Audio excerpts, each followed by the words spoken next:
안녕하십니까. 대치미래탐구 중동센터에서 수학과 팀장을 맡고 있는 문태룡입니다. 이번 겨울방학을 맞이해서 저 같은 경우는 중학교 3학년 올인원 에브리데이 매일 하는 중학교 3학년 과정에 대한 특강을 진행할 예정이고요. 중학교 3학년 과정이 고등과정으로 올라가기 전 굉장히 중요한 부분이기 때문에 마침표를 잘 찍을 수 있도록 수업을 구성했습니다. 띄어진 화면 같은 경우는 제가 가르쳤던 학생들에 대한 점수인데요. 고등과정에 대한 이제 인증평가 점수인데 노란색이 맞은 문제, 빨간색이 틀린 문제입니다. 생각보다 굉장히 잘 맞았죠. 자, 이 친구들의 공통점을 살펴보니까 중학교 과정을 정확하게 잘 알고 있어요. 한마디로 고등과정에서 배우는 내용들에 대해서 추가적인 내용만 제가 설명을 하고 그 친구들은 받아들이면 되는 상황이다 보니까 좀 더 수월하게 수업을 했었던 것 같아요. 결국 중학교 3학년 과정을 얼마나 깊게 잘 알고 있느냐가 고등과정을 들어가는 데 있어 가장 중요한 지표가 될 수 있다라고 말씀드릴 수 있겠습니다. 그럼 중학교 3학년 과정에서는 어떤 거를 배우느냐? 이제 제곱근과 실수, 곱셈 공식, 인수분해, 2차 방정식, 2차 함수, 삼각비 원의 성질 이렇게 이제 대표적으로 말씀을 드릴 수가 있는데요. 모두 다 중요합니다. 전부 다 중요해요. 특히나 가장 기본적으로 고등과정에서 쓰이는 내용들이기 때문에 특히 그리고 삼각비와 원의 성질 같은 경우는 이제 그래프에서 기하적인 부분을 판단하는데 가장 중요하다라고 말씀드릴 수 있겠습니다. 그래서 중학교 3학년 과정 자체도 중요하지만 고등과정에서 가장 기본으로 사용될 수 있다는 거. 그래서 제가 어떻게 수업을 진행할지에 대해서 말씀드리고자 합니다. 제 목표는요.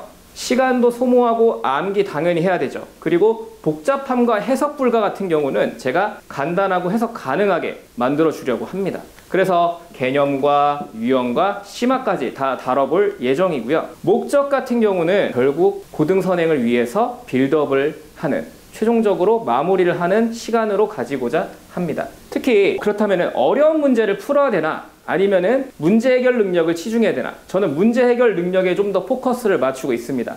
그래서 결국 문제를 풀어낸다라는 것은 이 일련의 과정들을 통해서 진행이 되는데요. 독해, 조건식, 그리고 마지막으로 연산까지 해야지 최종적으로 답을 구해낼 수 있겠죠. 특히나 아이들이 독해를 정말 못해요. 무슨 말인지 이해를 못하는 경우도 있고, 자, 여기 같은 경우는 24K 순금이라고 나왔는데 저 말은 아무 쓸모가 없는 문제입니다. 이 문제에서. 근데 저걸 가지고 질문을 하더라고요. 크게 영향이 없는 단어인데도 불구하고 말이죠. 5번째 경기라는 게 이해가 안 간답니다.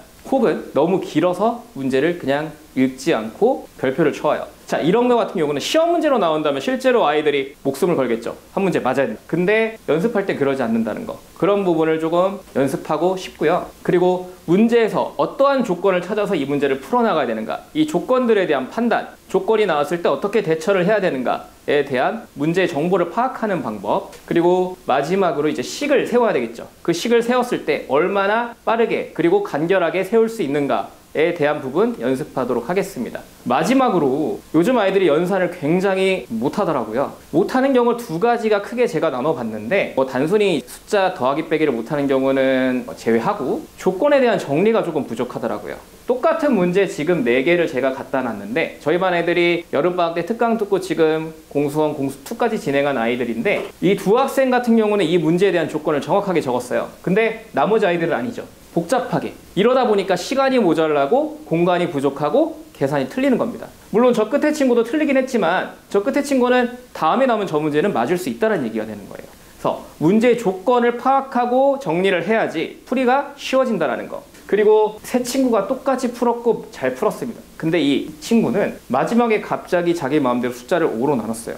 5,000원을 받기로 했는데 혼자 1,000원을 받기로 결정한 거예요. 마음대로. 마무리까지 꼼꼼하게 잘 할 수 있는 연습하도록 하겠습니다. 강의 계획서입니다. 총 30회 수업을 진행하는데 하루 수업 시간은 3시간 반이고요. 테스트 같은 경우는 누적으로 진행을 하고 그리고 마지막으로 이제 일주일 정도는 중학교 3학년 과정을 조금 어렵게 심화 과정으로 2번 보는데 아무래도 한 바퀴 돌다 보면은 앞에 부분을 잊어버릴 수가 있기 때문에 고등과정 올라가기 전까지 이 부분 한 번 더 복습하면서 여러 가지 유형 다뤄보도록 하겠습니다. 제 수업 편성표고요.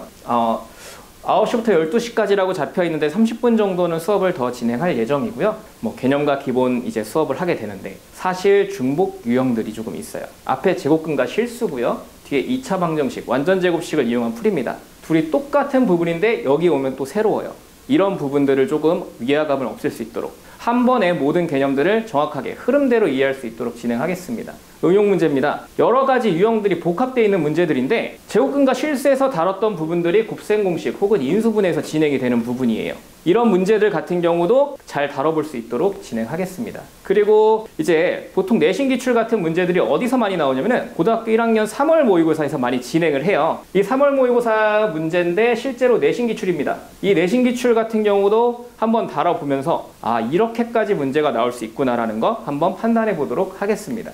교재입니다. 처음에 개념 원리 진행하면서 최고 득점으로 진행을 하고요. 이제 아까 말씀드렸던 심화에서 2회차 같은 경우는 제가 만든 자체 교재로 처음부터 심화 과정을 하는 부분과 복습하는 과정 두 가지로 나눠서 수업을 진행해 볼 수 있도록 하겠습니다.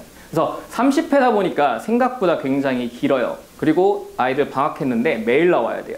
그래서 이 부분을 잘 이끌어갈 수 있도록 30회 동안 정말 성실하게 그리고 질문도 많이 하고 어떻게든 풀어낼 수 있는 욕심, 스스로가 레벨업을 한다는 걸 많이 느끼게끔 제가 많이 돕도록 하겠습니다.